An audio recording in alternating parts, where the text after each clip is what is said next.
as this spiritually supersize and grow your business. You're probably asking yourself, Sharon, what on earth are you wearing? It's a fuzzy little jacket and coat. It was a gift from my sister, and it has a little bit to do with today's topic, and that's why I chose to wear it. I've never really found an occasion to wear it. I love it because my sister gave it to me as a gift, but where do you wear a fuzzy pink gorilla looking jacket? Hard to find a spot.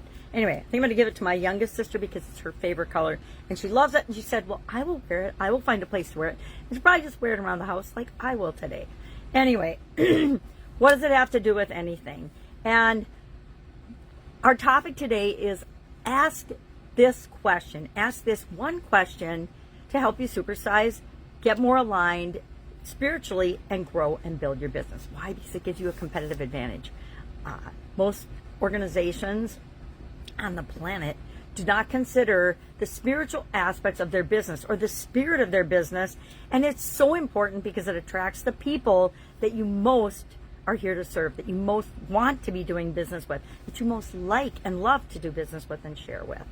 And it encompasses and helps us to understand why we do the things we do and why we think and believe the things that we do. And the question is, I learned this from Rika Zimmerman following my sudden cardiac arrest probably 15 years ago, maybe 14 years ago, when I was on my journey of unraveling that event, because we don't always understand why things happen to us, but then if we really dig deep and look into it and be a little more self-aware, we're like, oh, I see how all these things aligned to cause that event, to cause that thing to happen. We can do it with everything, including building and growing and supersizing our business. We can look at where we are right now and go back and realize the decisions and the choices that we've made that led us to that point. If we want something different in the future, we need to start making different decisions and choices right now to get a different result. So the question is, who does this or who does that belong to? When we think a thought, when we believe something, when we automatically respond in different ways, sometimes it's very powerful to stop ourselves and ask, well, why do I think that? Why do I feel that? Why do I believe that? Why are we making this decision? Who does that really belong to? And if we're just copying somebody else because that's what they're doing, it may or may not be the right choice or decision for us, but it might be the absolute wrong decision for us.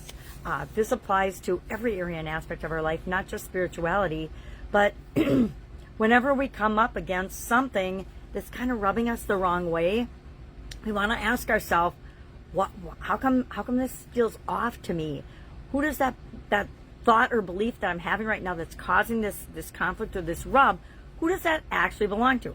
And often we will find, just like when we're parenting, if you're a parent, you know what I'm talking about, that the way we're responding and reacting and dealing with the current situation is the way someone else in our life used to deal with us. So we find that, and I'm finding this a lot with my granddaughter. My granddaughter is exactly, I suspect, like I was as a child.